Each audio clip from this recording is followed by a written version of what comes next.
Hello everyone. நம்ம descriptive type current அஃபேர்ஸில் daily 2 questions பார்க்குறோம். ஸோ இன்றைக்கி என்ன கொஸ்டின் இருக்குது, என்ன டாபிக் இருக்குது அப்படின்னு பார்த்தோம்னா, Chandru committee recommendations on caste discrimination அப்படிங்கிறத பார்க்க வரோம். சரிங்களா?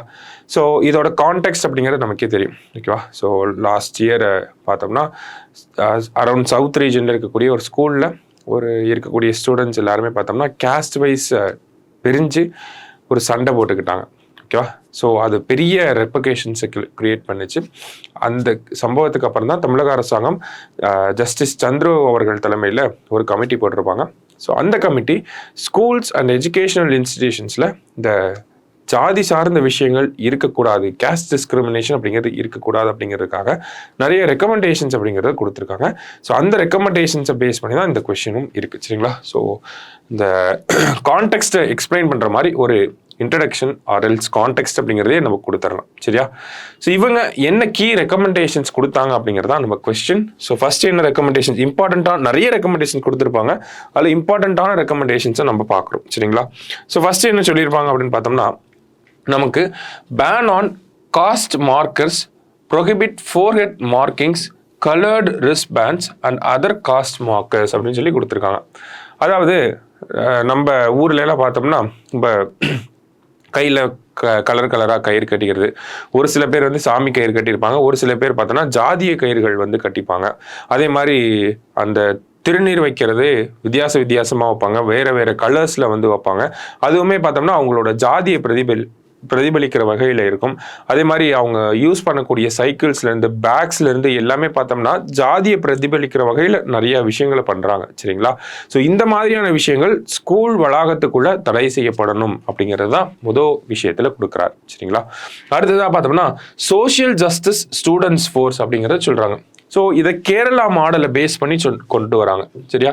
கேரளாவில் ஸ்டூடெண்ட் போலீஸ் அப்படின்னு சொல்லி இருப்பாங்க. சரிங்களா? எப்படி என்எஸ்எஸ்லாம் இருக்காங்களோ என்எஸ்எஸ் மாதிரியே அந்த அமைப்பே பார்த்தோம்னா ஒரு சோஷியல் ஜஸ்டிஸ் ஸ்டூடெண்ட்ஸ் ஃபோர்ஸ் அப்படிங்கிறத உருவாக்கணும். எதுக்காக அப்படின்னு பார்த்தோம்னா, பள்ளி வளாகத்தில் இருக்கக்கூடிய இந்த சமூக நீதிக்கு எதிரான விஷயங்களை தடுக்கிறதுக்காக மாணவர்களுக்கு மத்தியிலே ஒரு குழுவாக இருக்கணும் அப்படிங்கிறது தான். சரிங்களா? அடுத்ததாக பார்த்தோம்னா ரீநேமிங் ஸ்கூல்ஸ்.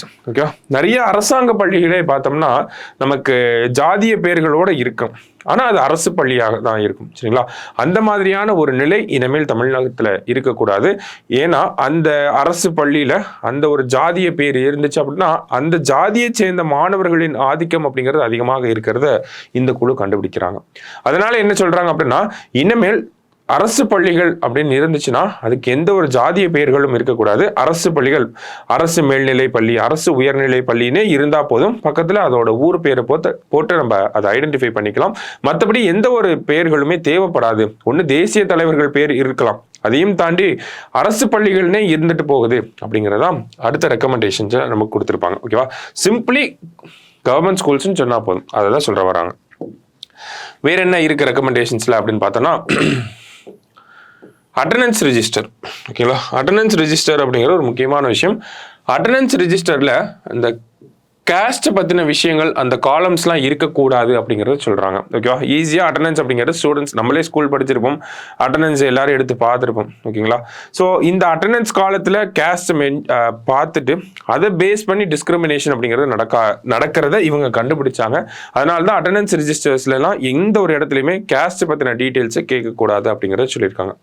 அடுத்தது தமிழ்நாடு சொசைட்டிஸ் ரெஜிஸ்ட்ரேஷன் ஆக்ட். இந்த ஆக்ட் கீழே பார்த்தோம்னா யூனிவர்சிட்டிஸ், எஜுகேஷனல் இன்ஸ்டிடியூஷன்ஸ்லாம் ரெஜிஸ்டர் பண்ணுவாங்க. சரிங்களா?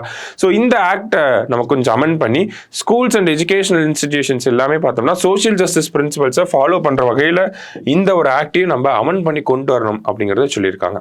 சரியா? அடுத்ததாக பார்த்தோம்னா local bodies control over education அப்படிங்கிறத கொடுத்துருக்காங்க. ஓகேவா? அதாவது பிரைமரி எஜுகேஷன்லாம் பார்த்தோம்னா நமக்கு தொடக்க பள்ளிகள் எல்லாமே பார்த்தோம்னா அந்தந்த கிராம பகுதிகளில் தான் இருக்கும். ஓகேங்களா? ஸோ அந்த கிராம பகுதிகளில் இருக்கக்கூடிய அந்த லோக்கல் அட்மினிஸ்ட்ரேஷன் இருப்பாங்களே, ஊராட்சி ஒன்றியம் அவங்கெல்லாம் இருப்பாங்க இல்லையா? ஸோ அவங்க கண்ட்ரோலில் இந்த ஸ்கூல்ஸை வந்து பிரைமரி எஜுகேஷனை கொண்டு வரணும் அப்படிங்கிற இன்னொரு சஜஷனையும் கொடுத்துருப்பாங்க. ஓகேவா? பிகாஸ் எலெக்டட் ரெப்ரஸன்டேட்டிவ்ஸாக இருக்காங்க. அதனால இந்த ஒரு ரெக்கமெண்டேஷனை கொடுத்துருக்காங்க. அடுத்தது ரெக்ரூட்மெண்ட் ஆஃப் டீச்சர்ஸ். ஓகேங்களா? என்ன சொல்ல வராங்க அப்படின்னு பார்த்தோம்னா, ஒரு டீச்சரை நீங்கள் ரெக்ரூட் பண்ணுறப்ப அந்த டீச்சருக்கு வந்து சமூக நீதி சிந்தனைகள் இருக்கா அப்படிங்கிறத அசஸ் பண்ணணும்னு சொல்கிறாங்க. Assess candidates attitudes towards social justice issues during teacher recruitment. ஒரு ஆசிரியரை நீங்கள் தேர்வு செய்கிறப்ப அவருக்கு சமூக நீதி சிந்தனைகள் இருக்கிறதா அப்படிங்கிறத செக் பண்ணணும்னு சொல்கிறாங்க. அடுத்தது non posting in dominant caste areas. ஓகேவா,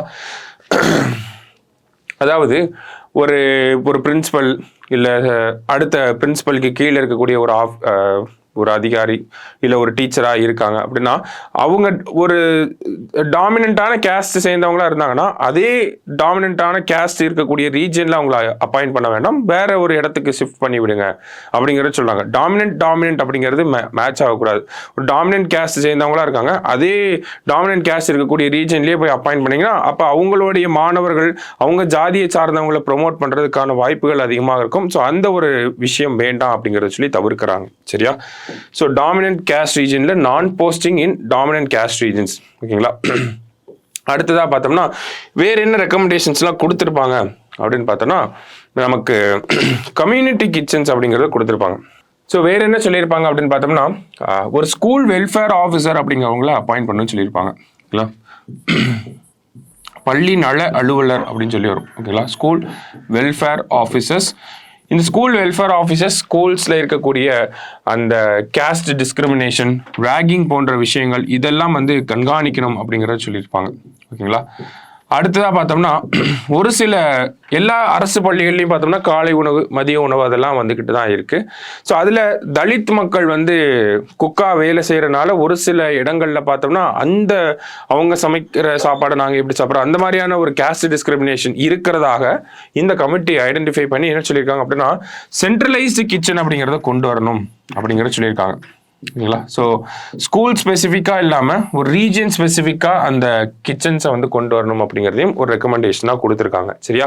ஸோ இது எல்லாமே ரெக்கமெண்டேஷன்ஸாக இருக்குது. இந்த ரெக்கமெண்டேஷன்ஸை கவர்மெண்ட் சரியான முறையில் இம்ப்ளிமெண்ட் பண்ணாங்க அப்படின்னா ஸ்கூல்ஸில் எஜுகேஷனல் இன்ஸ்டிடியூஷன்ஸில் இந்த கேஸ்ட் டிஸ்கிரிமினேஷன் அப்படிங்கிறத நம்ம சூப்பராகவே கம்மி பண்ண முடியும் அப்படின்னு சொல்லி ஒரு வே ஃபார்வர்ட் கொடுத்து நம்ம முடிக்கலாம். ஓகேங்களா? கன்க்ளூஷன் கொடுக்கறதுக்கு பதிலாக ஒரு வே ஃபார்வர்ட் அப்படின்னு சொல்லி கொடுத்து முடிக்கலாம். சரிங்களா? ஸோ பேசிக்காக என்ன ரெக்கமெண்டேஷன்ஸ் கொடுத்துருக்காங்க அப்படிங்கிறத பார்த்துருக்கோம். அதை சைட் ரீடிங்ஸாக போட்டு எழுதினா போதும், கொஸ்டினை ஈஸியாக கம்ப்ளீட் பண்ணிடலாம். தேங்க்யூ.